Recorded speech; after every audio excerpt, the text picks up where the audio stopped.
नमस्कार, मी Mangesh Bhujbal, Finex multi services, Chhatrapati Sambhajinagar.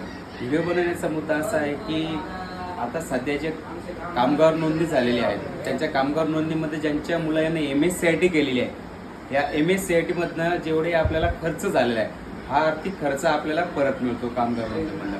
तर आपल्याला काय करायचं आहे, जर आपली मुलांची MSCIT झालेली असेल तर आपल्या मुलाचं आधार कार्ड, आपलं राशन कार्ड, ठीक आहे, त्याच्यानंतर आपली कामगाराची पावती आणि त्यासोबत आपण जी फीस भरलेली आहे MSCIT साठी, त्या फीस भरलेली पावती, या सर्व पावती घ्यायच्या आहेत. ऑनलाईन आपल्याकडे वेबसाईट आहेत, मी वेबसाईट तुम्हाला कमेंटमध्ये टाकून देईल. त्या वेबसाईटमध्ये जाऊन आपण तो फॉर्म भरू शकता किंवा माझा ॲड्रेस आहे मुकिंदवाडी, छत्रपती संभाजीनगर, या ठिकाणी येऊन सुद्धा तुम्ही आपला फॉर्म भरू शकताय. माझा नंबर मी तुम्हाला कमेंटमध्ये देईल, त्यामध्ये कॉल करू शकताय. आता सध्या MSCIT यावरती 4,600 हा खर्च आहे.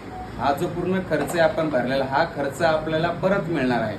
त्यासाठी लक्षात परत घ्या, मी पुन्हा एकदा डॉक्युमेंट सांगतो. मुलाचं आधार कार्ड, फीस भरलेली पावती, मुलाला जर रिझल्ट लागल्यानंतर जे मिळालेलं प्रमाणपत्र आहे ते प्रमाणपत्र, वडिलांचं आधार कार्ड आणि कामगाराची पावती, एवढे डॉक्युमेंट्स आपल्याला सगळे लागतात. हे सर्व डॉक्युमेंट्स घेऊन माझ्या शॉपवरती भेट द्या. मी आपला फॉर्म भरून देईल किंवा मी तुम्हाला लिंक देईल. त्या लिंकमध्ये आपण स्वतः सुद्धा फॉर्म भरू शकताय. अधिक माहिती लागत असेल तर माझ्या नंबरवरती कॉल करा, मी आपल्याला पूर्णतः माहिती देईल. धन्यवाद.